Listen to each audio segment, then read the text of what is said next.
We are doing, if you've been to a question corner before, you may notice that we are doing this on Zoom for a change, partly because while you people got to see our lovely faces, we wanted you to return the favor. And so if you want, you can feel free to turn on the cameras. Be aware that this will be recorded, so if you tend to charge for your image, then this is a place where you turn your camera off, because we will not be paying any sort of copyright or something. Obviously, my own image is very highly sought after, so I, of course, charge Camunda for every video I appear in.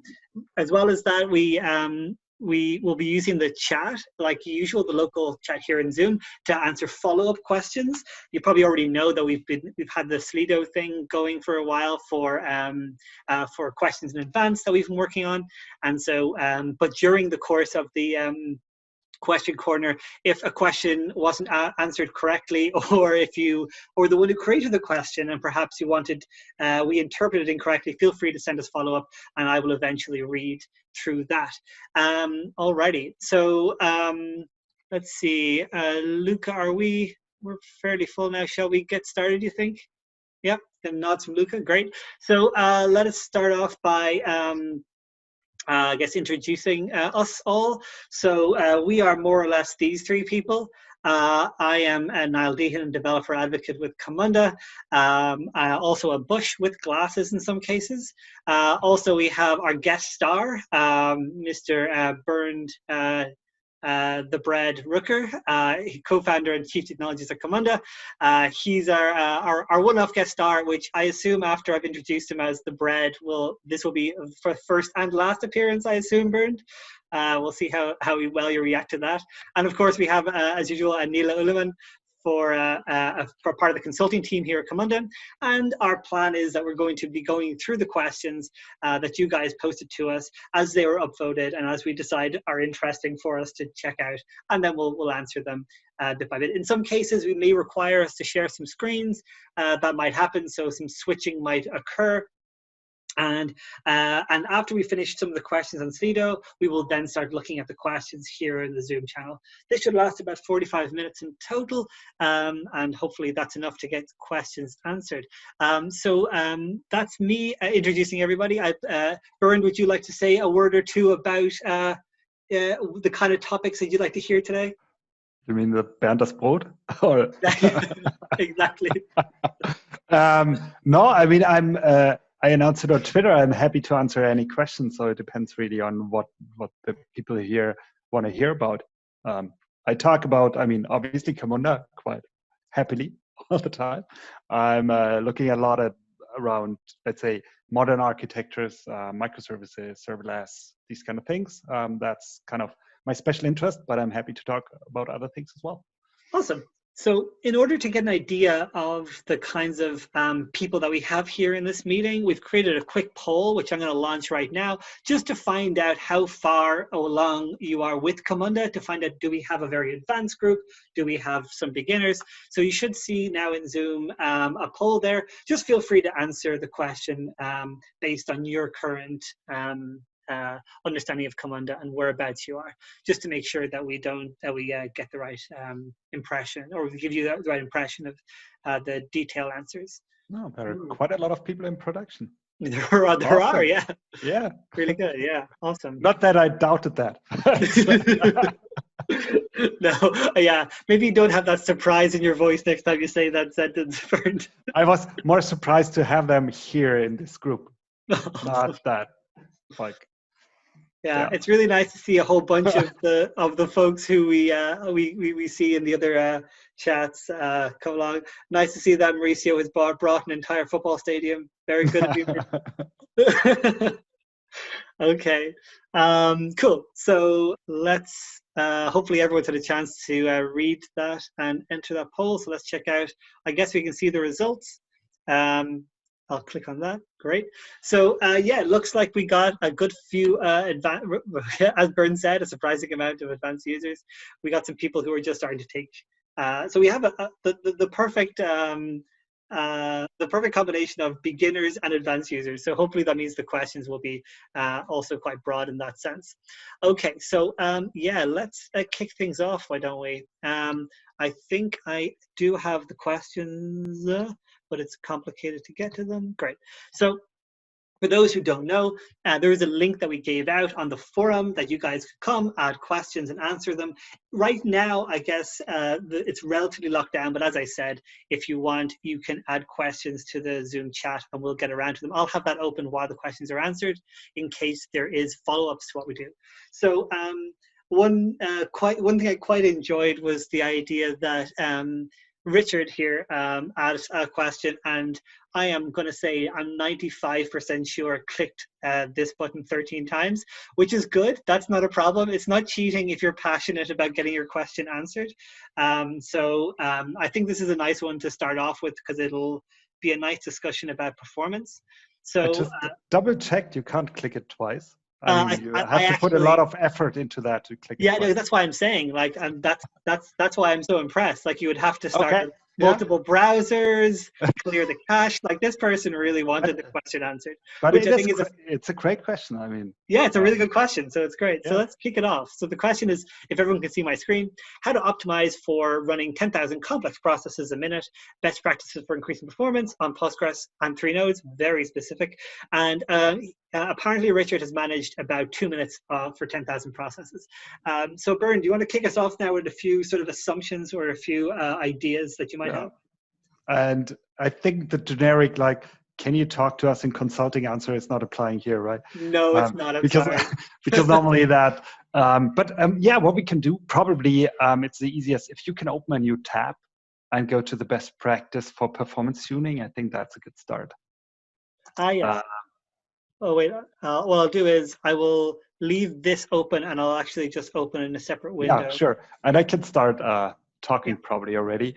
Yeah, this is I mean, we get that question relatively often. I mean, every situation is a bit different, like how many processes you have, which database, but also like what's the exact process model is doing, what's the process solution is doing. Like you could have workflows that have a lot of nodes and run through that very quickly, and you probably even have like, this has to be like done in a very short time frame. Or what we see is actually that most workflow models or most processes wait at certain, well, that's a speed dial. That fits the topic. That we see that actually most workflows are waiting at certain activities most of the time because you call it whatever, a SOAP service, a REST service, something that needs some time to process. You're basically waiting for I/O most of the time. And the important thing whenever you talk about performance is that there is not that one single answer that fits all the cases. I know that's always frustrating, but we tried to come up with that a couple of times. And what we did is we basically put the consulting experience we had into that best practice, which basically says, understand the behavior of your workflow and your system the best you can. So you understand the current bottleneck. And that might be the database, but I don't know that. I mean, if your database load, like the Postgre load, is 100% CPU all the time, just from Camunda, it might be the database. But most often it's not. Most often there are other things, like in the connection pools or whatever it is. And the important thing is whenever you want to tune performance is you have to understand the bottleneck first. And then you can, like, step by step try things, and you always have to measure because everything else is guesswork, and that's pretty dangerous very often. So we really always try to follow that, like, very structured approach. Okay, measure, find the bottleneck, like define a hypothesis how to fix something or how to improve, run a test case in order to see if it improves, and then take it from there and do it really step by step. That's the generic advice I can give. There are a lot of, like, more details in that best practice, but that's probably something you can go through yourself in a way. Generally, Bernd, in terms of the most common the order in which you would look at performance tuning. So like obviously the first thing you would do would be go to the database, right? Because that's usually where things are going to end up. Do you have an order by which people should check things? Like for instance, I don't like the idea of changing the JVM and the engine and the database and then hoping all of that works together. But do you have some suggestion of which order in which people should try and tweak things, or does it matter, do you think? The same thing. It depends a bit on the situation you're seeing. So, for example, if you're doing a lot of task management, human task management, you have a lot of people accessing the task list all the time. You might have a lot of queries hitting the database, and the database is really the bottleneck. And then it might make a lot of sense to look at the database, probably a slow query log, or understand that it can probably set a couple of indexes to improve things. But if you have kind of a fully automated workflow just running through all the time and probably hanging on I/O, the database might be the smallest problem. And then you might better scale up your Camunda nodes. But then you have to have a look at the connection pooling that you're not overdoing there. And so there's not the one and only answer. It's pretty hard, but typically it's around database indexes that can make a lot of sense. It's about probably connection pools. It's about threading, thread pools, and nodes you scale out. That's the most common things actually we're doing. Awesome. I've actually posted a link to this best practice guide there. I think most of what Bernd suggested can be read through there. So if anyone's interested, I'll post these links afterwards in the forum as well. A final little question there, which I think is relevant, that came in the chat, Bernd, is before I go to Nele with a question, is about the data, custom data. So someone suggested, what is the best practice in terms of process data? Should it be stored in the same database or an external to Camunda completely? I imagine this was going to impact performance quite a lot. If performance was the main issue, how do you think, what's the default you think we should go for with custom data? I mean, you know me. I'm not sure how much the other people know me, and I'm totally a consultant in my heart. So of course it depends. There's not like this is the default way. Just again, examples like if I look at it from a performance perspective. I mean, there's also like the architecture perspective on that question. But if I look at it from a performance perspective, let's assume you store big chunks of data. Like probably in video files, we have customers doing like video compression and these kind of things. I would never store that in the Camunda database. It just doesn't make any sense. And a Postgre or an Oracle or whatever is not good at that. And that might even apply for small amounts of data, like big chunks of JSON and XML might not be really efficiently handled by these databases. So and then it's much better to store it somewhere else and just keep a link. If you have like a couple of attributes, it might make sense to have it at least in the same database. For a couple of reasons, you can leverage the same transaction. It might just like require one connection. And if you have a high load, that might improve performance. Yes, that could be. It depends. What I find then from an architectural point important is that I still need to separate like what are data like process variables and what is my data. Because like I don't want to have too much data in workflows. Like the rule of thumb is always, whatever you can keep outside, keep it outside. But it could still mean it lives in the same database, you leverage the same connection. That's kind of an optimization you do in order to increase performance. Yes. Awesome, thanks, Bernd. I will let you think about the next question for yourself, which is the second one there about limitations. But first, I want to go to Nele because I've got a question here that I know that you tend to be interested in transient variables in general. So you got a question there about the use of transient variables. This is probably relevant considering the previous question. Do you want to take the pros and cons of transient variables and processes there, Nele? Yeah, I think it's a good question to follow up with the one that Bernd was talking about. So actually, well, why would you send transient variables, or what is it, or what does it do in general? The idea is that the variable is not stored in your database, in your Camunda database, and it is just available in the transaction that you have. So what is a possible positive effect of that is that you don't store it in the database, so it's not there, and that means you are not overloading your database maybe at one point. And also it can be good for security reasons. So imagine you have some sensible data and you don't want to store it in Camunda, but you might need it for some point, or for maybe for evaluation at the gateway. Then you can set the transient flag, and it would not be stored in the database. Cool. And I think specifically, so do you know this? What would you say was specifically the most common reason why you would actually decide to use transient variables over regular variables? Like what situation would you say absolutely transient variables are for this case? I think if there's some private data I don't want to give into the Camunda engine database, I would set the transit variable.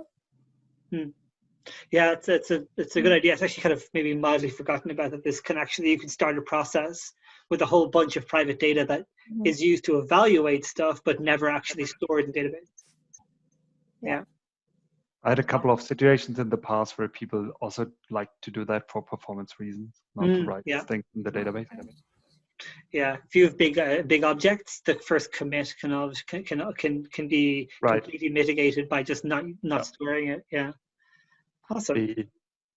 Just to add to what Nele said, what I also seen a couple of people using in the past, if they just don't want to have the data ended up in like the history table, you can also add kind of a filtering in the engine. That's what I saw happening in the past. Then you have the runtime data, and you're more flexible because transient variables, the downside I see with transient variables, why I don't like using them too much, is that imposes a couple of restrictions on how you do the process model. Because if you do like an async, or if you have a wait state, you lose them. And this is not visible in the model, so you can make mistakes with that relatively quickly. If you store it in runtime data, that's safe.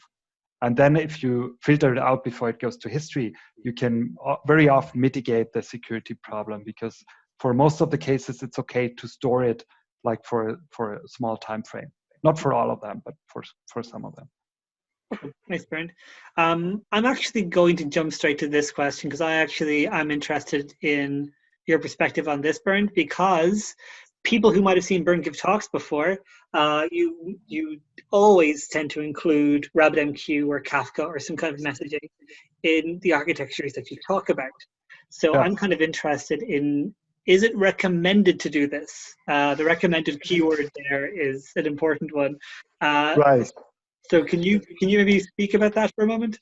Of course. I just need to add some preparation. Hang on, I need to use that very often now today. Yeah, oh great, okay. Of course, it depends. We'll get that on a t-shirt for you, Bernd, so you can just constantly have it depends written on your right below your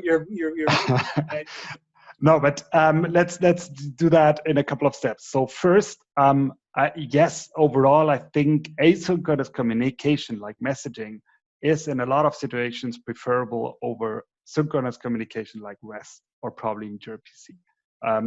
There are a lot of advantages of that. So yes, I think messaging makes sense in a way. So that first thing. Second thing, messaging is a bit more complicated actually, and I haven't seen that many projects or teams out there which are really happy with messaging or which handle it well, which have the right amount of experience to handle it well. And that said, I would say 80% of our customers and projects I know are using kind of REST or probably even gRPC a bit or SOAP but synchronous protocols. And for most of them, I wouldn't throw messaging in there because I'm pretty sure that will blow up. They will just not handle it right, experience-wise. And then I wouldn't do it. I mean, then it doesn't make sense. Even if I like architectural-wise think it's probably has a couple of advantages, if I know in reality it will not work in the project, I wouldn't use it. And this is why it depends very much. If you have a messaging infrastructure and overall you're happy with it, I think it makes a lot of sense. One thing to add to that is that especially if you're using Camunda or a workflow engine like Camunda, probably the need for messaging is even a bit lower than if you don't use it, because a lot of what messaging adds is temporal decoupling. Hey, I can send that message even if the receiving service is not available.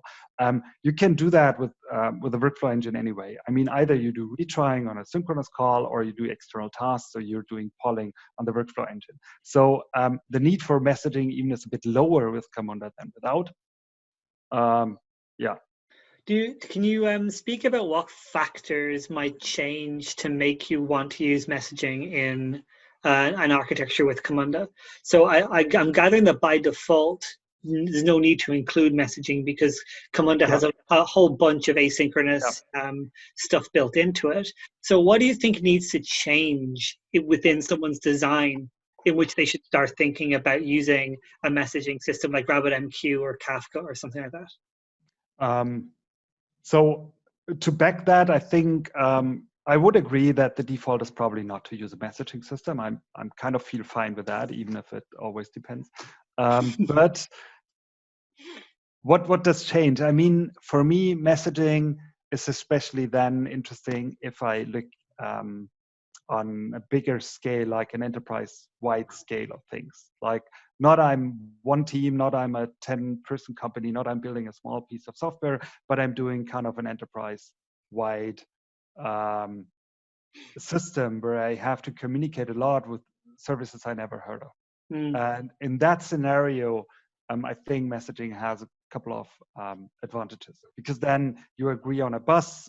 If it's kind of might be a very basic thing, so you can easily agree on that, like on an enterprise-wide scale, and then you're using that infrastructure to communicate. I think there it makes sense. Okay, cool. Thanks, Bernd. Now, Bernd, I will let you pick your next question. As a very kind moderator that I am, you can scroll through the questions there if you like and pick one, or I'll do the damage for you. Meanwhile, I will ask Nele about this. So, Nele, you tend to do a lot of consulting with people who are starting to build their processes from the beginning, basically, and finding out sort of the kind of factors that influence whether they use Camunda or not, and the kind of processes they build. So can you give this very secretive community member an idea of where Camunda is better aimed at when it comes to automation, services, or humans? We lost Niall. We lost Niall. That's Have I gone? Good, but oh, no. Yeah, I think I like. Yeah, am I back yet? Now you're back. Oh, thank God. I thought I was gone. I was very worried. You're back. Yeah, I fell into a void, everybody, but I've returned. There was a bright light and a very kind bearded man talking at me. I'm not sure what happened, but I'm back now, so no need to worry. Nele, I was wondering if you could, before I disappear again into the void, can you give us your thoughts on Camunda being automated by automating services or human tasks? Yeah, first of all, I like the question. So, I mean, in what terms better? I think actually, well, better is very general, but I think if we look at processes, it's always a combination between human workflow or and service orchestration, or sometimes you have just processes that just have services, and other processes have more human tasks. And I think basically Camunda offers flexibility on both sides. So I would not say there's one thing that we can implement better, like a service task or human task, but I think both task types have a lot of flexibility in Camunda. For example, if we think about services, of course, you can just build your Java delegate and automate your service task like that. But now with the external task pattern, you're basically free to choose whatever language you like to implement your services. And I think that makes it very flexible on the side of the service task implementation. On the other side, the human task implementation also has a lot of flexibility. If you want to start really quickly, you can maybe just use the Camunda task list that is already there. It's a front end that is built for you already. But with the REST API, it's also very easy to use any framework that you like to build your own UI for your human tasks. So it's very easy to give a human a good interface they can work with if you use Camunda. So I think on both sides, Camunda offers a lot of flexibility to adapt the way you would like to work in your business process. Awesome. Thanks, Nele. One more quick question for you, which is just anecdotally speaking, what do you see more often? I know most processes will have a bit of both human tasks and services, but anecdotally as part of consulting, do you see more automation of service-oriented processes or user-oriented processes? Oh, that's a hard one. I think I need to copy Bernd now and say it depends. It really depends. It depends on the use case, on the company. It's hard to say. I think most cases that I've seen so far is a mix between both of them, but I also have seen the other two edge cases where you have just services or where you just have human tasks. I mean, just human task, I think, is very rare, actually. So there's always a task included, but yeah. Awesome. Okay, thanks, Nele. Okay, Bernd, have you a picture poison question-wise? Yeah, I want to have that. Is there actually cake question? Wait, did someone... I was promised cake. Yeah, well, that was an easy one. No, but we can let you have it. Let's. We could talk about Kubernetes probably quickly. Yeah, sure. Go. Makes a lot of sense. Yep. So the question was: is there practical experience operating Camunda in Kubernetes? Yes. So they're even like on different levels. So what I see happening a lot is that customers adopt basically OpenShift, for example, on Kubernetes, and then run Camunda-based workflow solutions on top of that. Very often it boils down to having a Spring Boot application and then run that in OpenShift and on Kubernetes. And that's a relatively straightforward thing to do. It's basically running a Docker container on Kubernetes. And the biggest challenge is typically to get a relational database, but most people don't run that within Kubernetes. That will be really hard, so don't do that at home. But running Spring Boot application and that having probably Camunda embedded is relatively easy. The same thing goes for Camunda Run, for example, which is the Spring Boot app, basically. There's a blog post. If you, Niall, you could probably open that. If you Google for Camunda and Kubernetes, you should probably get that relatively quickly. How do we look for it now? Yeah, and there, or I can post a link in the chat. Yeah, if that helps.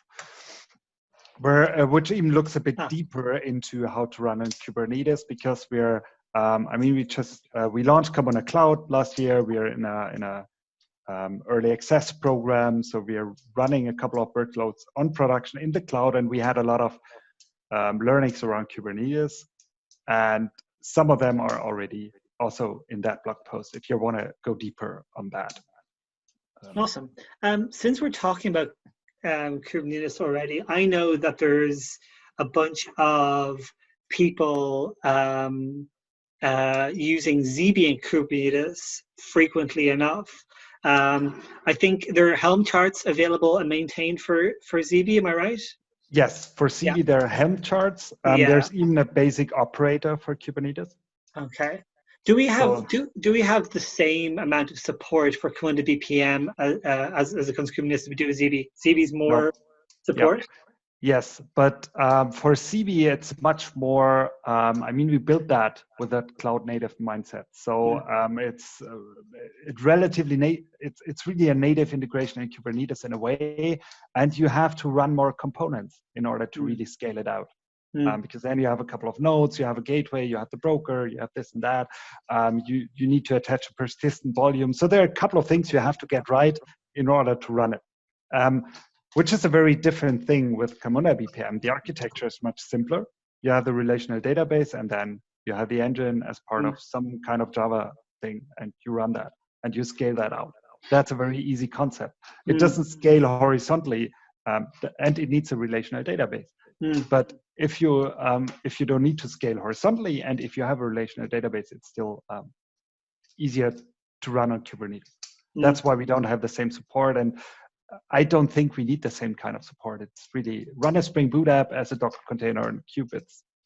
you can do that in like an hour. It's not hard.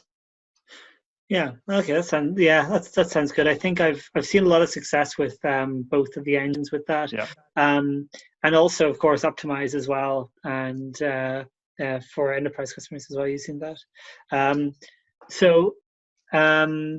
Another question now. This is the question I'm going to take, everybody, because that's right. I saw one that sparked my interest. It is from our dear friends in Mauritius. We have been asked a very important question, which is, in which situation would you use a complex gateway?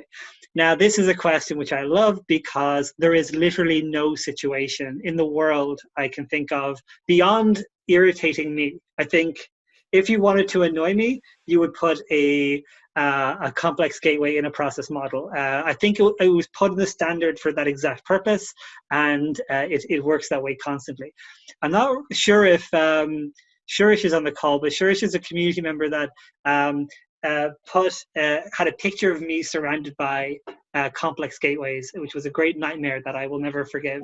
And let me explain why very quickly. So complex gateway is one of the gateways that is not implemented by the engine. In the BPMN standard, the complex gateway has a really weirdly ambiguous definition, which is it implements all of the logic that cannot be implemented by the other gateways. This is an insane thing to say, because it basically says it can do magic. And as a developer, that is not something I can code. So the complex gateway is just so generic. It's virtually useless outside of just documentation models. It can never really be executed. It's really good if you want to hide a lot of complicated logic within a single symbol, just because you don't know how to model it, maybe. But I can't think of any other good reason. Bernd, are you going to tell me it depends, or are you happy enough with this? No, I'm happy with enough with it. I would phrase a couple of the details differently, but overall, I think it's exactly that. I think in the training, one participant called it the Death Star. I think maybe the new word for you now. Yeah. Not surprising enough. I mean, the spec defines how you should implement it in a way, but it's still totally crazy. And I'm totally with you. You should simply not use it. Yeah. Okay. Cool. Thanks. So sorry about such a negative answer to that question, but there we go. Oh, hey, we got a brand new question from Anonymous. Let's see if it's any good. What defines a good question for you? I mean, something that doesn't have a definite it depends answer, I guess. I actually want to go back to an almost certain it depends question, because it got highly voted, which is the technical limitations of Camunda in a microservice architecture. I would actually personally like to change this question for you very slightly, Bernd, because I'd be this question itself is relatively vague and has a lot of maybes, but I would like, if you can take this question as comparing Camunda BPM to Zeebe, that would be more interesting, I think, because the scaling, I'm interested in the scaling mechanisms of both of the engines within a microservice architecture. And if you can compare those, it might be quite useful, actually. Okay. Can I send you one link? I send it in the chat. Which is from this blog post. Okay, I will. Oh wait, okay. Let me just copy that. Awesome, that's even easier than screen sharing. Yeah, I know. Yeah. Today I am Bernd's awesome. personal browser. Love it. Love it. So for me, one of the important basics, because of course it depends. One of the important basics is this: like, how do you see the role of the workflow engine within your microservice architecture?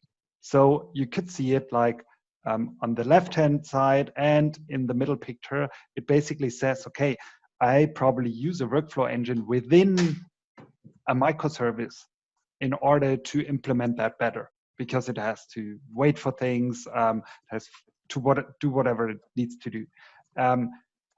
If I do this, I mean, I can still it doesn't depend on the workflow engine within that one microservice. I can always scale out my microservice architecture because the one engine is within one microservice, and this microservice might have scalability requirements, but it doesn't depend on the overall architecture. It's different with the picture on the right-hand side. So on the right-hand side, you say, hey, we have that workflow engine, and that's kind of a work distribution between my microservices. And we have customers doing that, actually, even on a bigger scale. That's what we discussed earlier with the messaging. So you probably get rid of the messaging and say, hey, I have that workflow engine. And that is even kind of the channel of communication between them. And then, of course, it's really important how far you can get with that workflow engine, because that limits the scale of your overall microservice architecture. So that is one of the first basic important things to have in mind. With that being said, we can totally independently of that question talk about the scalability behavior of the engines. I mean, that could be within one of the services on the left or on the right-hand side. And how to tackle that? I mean, what we do with Zeebe, and I'm not sure if everybody is aware of Zeebe here, but Zeebe is a engine or a project, an open source project we're doing besides Camunda BPM. So it's a second engine we built, and it's based on, let's say, cloud native architectures. One of the implications is it scales horizontally. And that's the big difference to Camunda BPM. Camunda BPM always has a relational database underneath, which defines the limit of scalability. And then if you need to go beyond that, you have to apply a lot of tricks like performance tuning, your own sharding, like running multiple engines or whatever. So far, we get, to be honest, quite far with that. So if you looked at like Camunda Con Live last week, 24-hour fitness showed their use case. It's huge. So they can get along quite far. But there's always a ceiling. And with Zeebe, you don't have that. You can simply scale beyond that. And that's the big difference. In terms of numbers, no, but I'm always a bit reluctant to share that publicly, but internally we have that rule of thumb, like let's say up to 1,000 workflow instances per second could be okay on Camunda BPM, depending on a lot of factors, but beyond that might be pretty hard. Cool, thanks a lot, Bernd. Really appreciate it. We'll just get one more question now, and it is this guy here. I actually don't even know the answer to this one, beyond Terraform and Jenkins, or what the differences are. But do you know what sort of DevOps tools are used by Camunda generally in production? In fact, if anybody because there's a few people in production right now who are in this chat, who are in this call, if you guys can just maybe put some stuff up here that you've maybe used and that you're happy with, or stuff that you definitely wouldn't want to use, that might be useful information. But so DevOps tooling around using Camunda, I know that Jenkins is really commonly used. I've seen Terraform being used. I'm not really sure of any other offhand that have definitely been used successfully. Sonar, I'm not sure. But if anyone has, just feel free to drop them there. Bernd, do you know offhand if you come across any projects, or Nele? I mean, a lot actually, and it's the good thing is it's not really dependent on Camunda. It's basically what you use in your development environment, your development workflow. Because it's mostly CI/CD and deployment, and then Camunda is part of that. So yeah, if you're running Terraform because you want to provision whatever, probably in the cloud, yeah, that's something you probably want to use. Jenkins, Travis, I always forget the names of them, but there are a handful of these typical things. So no particular recommendation. I tend to agree. I think Camunda is too granular to really matter to these, and I think in general we suggest if you already have expertise in one of these and you're using it, then use it. There's no good reason to switch for Camunda's purposes. But I actually don't think we have a recommendation. We don't have. And there's the next question, like, does it depend on the implementation language? Yeah, I mean, of course, it normally depends on the environment. Probably not the programming language, but if you're, for example, in .NET, they have an own stack for CI/CD. You're not forced to use it, but normally you use it if you're running in the .NET world. Same thing for Node.js. There are a couple of tools which are normally hip in that environment. If you want to use them, fine. We finally got an it depends. We finally got away with a question that doesn't end with it depends. Well done, Bernd. That's a great success for you. Okay, so we have about 5 minutes left, which is where I want to discuss this fun thing. I ran a poll. I was quite interested in this. This poll's been running for about a day, maybe. Just people who might have registered, and it just shows the most common patterns, the common way people use to call their delegate code. Java delegate's still really high. I've always that for a long time was the main way of calling your delegate code was Java delegate. External tasks catching up, but not 100% yet. I can imagine that. I imagine this taking over Java delegates by next year. This is my big problem. That is a worrying thing. So I actually, when I created this poll, I was wondering whether I should even add that HTTP connectors, but I was interested in who has to suffer with them. So HTTP connectors, just for those thinking that if that is anyone on the call, were originally created before external tasks existed as a method of being able to call other services without needing to use Java code. What they actually are is an embedded library within Camunda that you can use to put the details of a call in the model, in the XML, and then that call is made. Bernd, you have a question. I see your hand is raised. I will gladly. I have a comment, not a question. So if I see that right, there were 17 participants, which basically means 2 people had the HTTP connector. Which is too many. That's the it depends thing. That's I need to have a proper sign for next time. Yeah. Because there's one use case which I think validates an HTTP connector, which is if you're really running more in a serverless environment. And if you're, for example, if you want to orchestrate your Lambda functions, and then you, for example, use Camunda Cloud or Camunda Run in the cloud or whatever, and your logic goes into the functions, and you just want to orchestrate them. And I've seen them with a handful of customers. So if I look over the whole customer base, it's not 12%, but it might have been that exactly these 2 people like said something here, and then I would be fine with it. Okay, thanks. I think some problems around connectors that are big downsides are security is really hard to implement, testing is really hard to implement. There's Totally. Versioning is hard to implement because it's linked to the model. Everything just becomes a little harder if you're using connectors. So I guess if I was to be fair, the thing I would suggest is before even trying that, do the other 2. Even embedded scripts, who knows? But not a common one. No. But just, I would avoid that. For the last minute of this, I'm going to change my screen slightly to head back to this good stuff. And we did our survey results and the questions. Fantastic. There's one kind of important thing coming up. There's one lovely event that I'm really looking forward to that I'm going to focus on, something called the Camunda Code Studio. There are a few people here who have just built some POCs or just starting to get to know Camunda. If that is the case, I'm doing like a little 3-hour workshop remote on the 19th of May. The link will be put into the chat right now. If I can, actually, you couldn't do me a favor, Luca, and I can't copy this because it's showing it in the chat. It's also on the forum in a few minutes, but it's basically an opportunity. It's free. Just come along.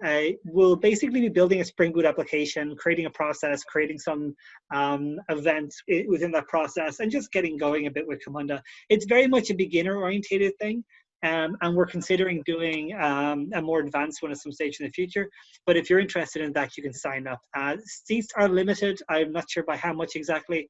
So if you want to do that, go ahead. Oh, thank you, Luca, for posting that link. With that said, I think I just have the thank you slide. Thank you very, very much to Nele and Luca, of course, for joining us and helping us out. And of course, to our very good guest star, Bernd, It Depends Ruecker, who will hopefully come back for another question corner next time. It was very, very useful having you around, and very, very thankful that you had time to do it. It's a fun thing to do. I'm always happy to be here. Oh,